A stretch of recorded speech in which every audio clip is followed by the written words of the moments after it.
अभी देखो त्रिपुरा में क्या हुआ, 4 मस्जिदों को जला दिया गया। ठीक है, तो ये आप अभी करना क्या चाहते हैं? आप होम मिनिस्टर बन के, आप होम मिनिस्टर के ऑफिशियल पोजीशन पे रह के आप ये बोल रहे हो कि ये रिवेंज है। देखो कांग्रेस तो हमेशा से जो मुसलमान बोलो, SC और या दलित है बोलो, उनके साथ हमेशा से थे।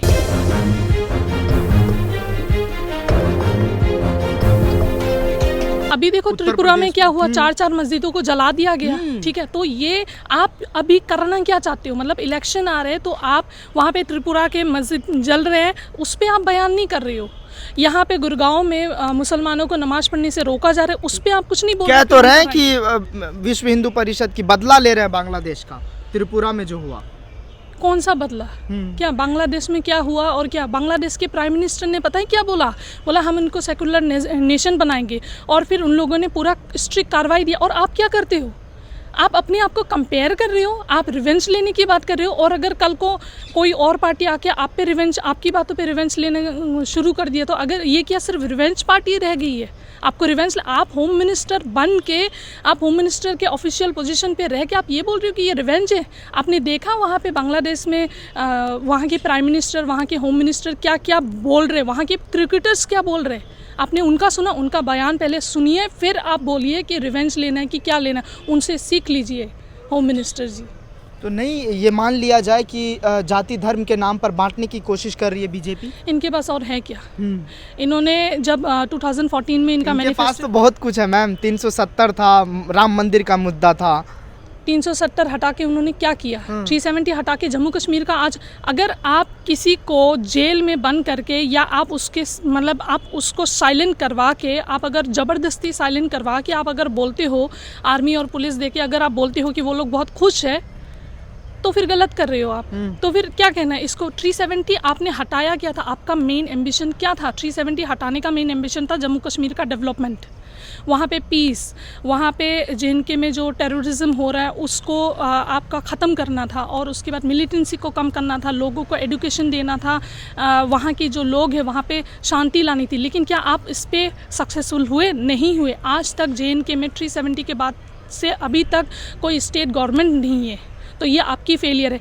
वहाँ की कोई न्यूज़ आप यहाँ पे आने नहीं देते हो। वहाँ के बच्चे अगर यहाँ पे सेलिब्रेट करते हैं किसी चीज़ को लेके, तो आप उनको जेल में भेज देते हो सेडिशन केस में। वहाँ पे आप मतलब आपने 370 कैसे लागू किया? आपने पूरा, आपके पास पावर था तो आपने वो पूरा पावर ही आपने एक्सेस किया, और उसको पावर को यूज़ करके आपने एक जबरन उनको डाल दिया कि हाँ भाई तुम ठीक हो। तुम जाने के लिए दो सबको। आप नेताओं को क्यों रोकते हैं? मीडिया को क्यों रोकते हैं? सबको जाने के लिए दो। देखने दो JNK का क्या हाल है, कितने खुश है लोगों के पास। जाओ, आप बैठो, आप में हैं।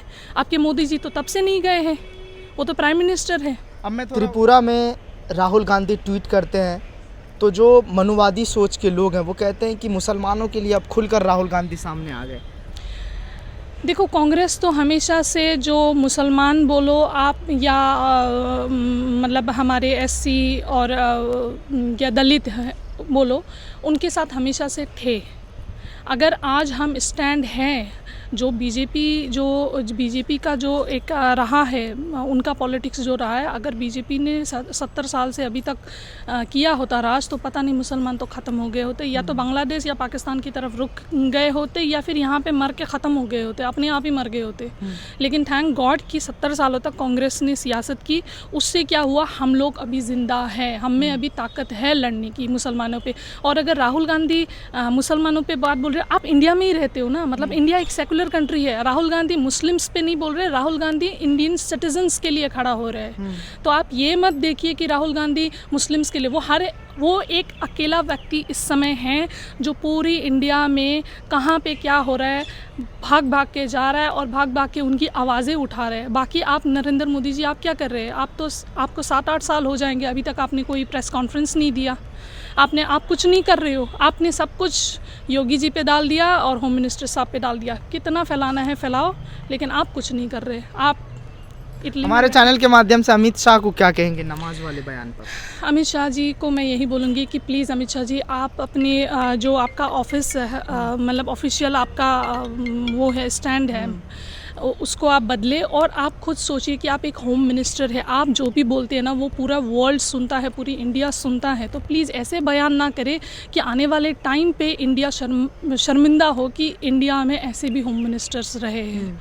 तो प्लीज़ मेरा ये है कि प्लीज़ आप थोड़ा सा नरम कर दीजिए अपने दिल को। आप होम मिनिस्टर है, हम आपके मतलब हम जात citizens पात हैं। से उठना चाहिए। आप वहाँ से उठ जाइए। आप अभी होम मिनिस्टर रहे, आप अभी अमित शाह नहीं है, आप अभी इंडिया के होम गृह मिनिस्टर मंत्री, है, हाँ। गृह मंत्री है। तो प्लीज़ आप सबको इक्वल नज़र से देखें और अगर किसी से कोई गलती हो जाती है, अगर किसी ने कुछ गलत कर दिया तो उनको माफ़ करना भी सीख लीजिए, या फिर अगर आप अपने दिल में नफ़रत मत रखिए, प्यार रखिए। चलिए, बहुत शुक्रिया हमसे बात करने के लिए। तो ये हमारे साथ अमीना अमीन सुल्ताना थी, जिन्होंने सभी सवालों के जवाब बारीकी अंदाज में दिए। तो अगर आपको पसंद आया हो तो इसे लाइक करें, कमेंट करें, शेयर करें और हाँ, हमारे चैनल को सब्सक्राइब करना ना भूलें ताकि देश विदेश से जुड़ी खबरें आप मिस ना करें, क्योंकि कोरोना काल में 2 गज दूरी, मास्क है जरूरी। नमस्कार।